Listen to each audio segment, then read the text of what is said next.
so Right, much absolutely. contained in the language that we speak that if we only become conscious of it, we'll see that this world that we're living in is actually controlled through words. And if we just understand the basic principles upon which language is built, we would be able to open up our consciousness to an extent that we could scarcely imagine right now.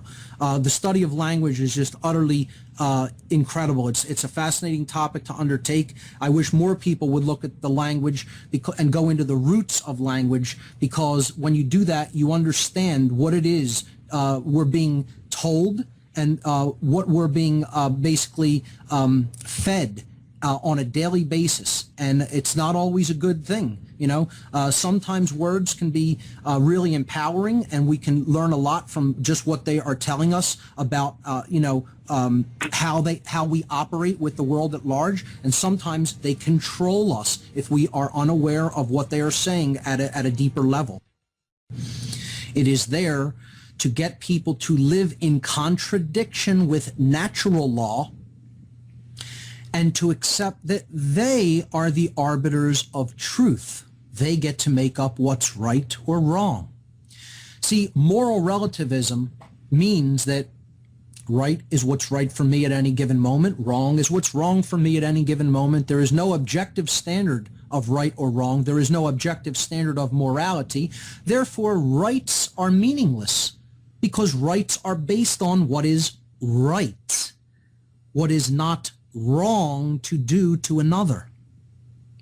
So if there is no right or wrong, no one has any rights, and man could basically do whatever he wants as God here.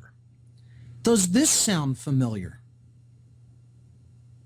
This is exactly what the entire control system is based upon. This is why a law can be made on the other side of one imaginary boundary called a country that forbids a certain activity, and you step across that imaginary boundary into another so-called country, and that activity is just fine to do. Well, how can that be?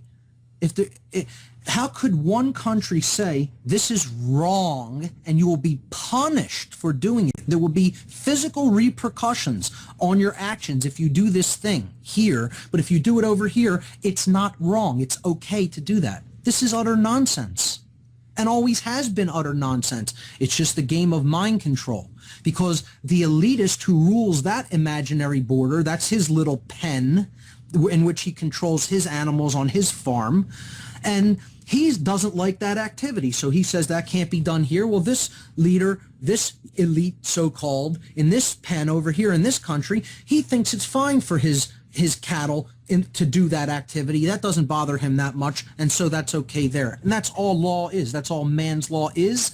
Now, always has been, and always will be.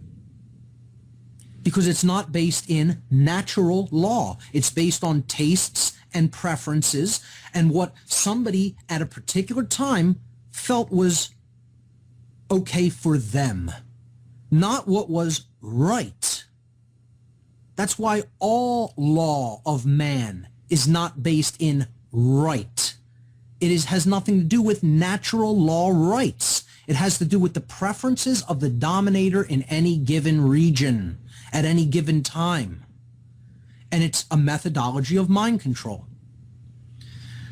And it's based in moral relativism, not natural law, which does not consider boundaries, whether natural boundaries or otherwise. It's in effect in every single solitary space of the universe, no matter where you are at in it, no matter what time you are at in it.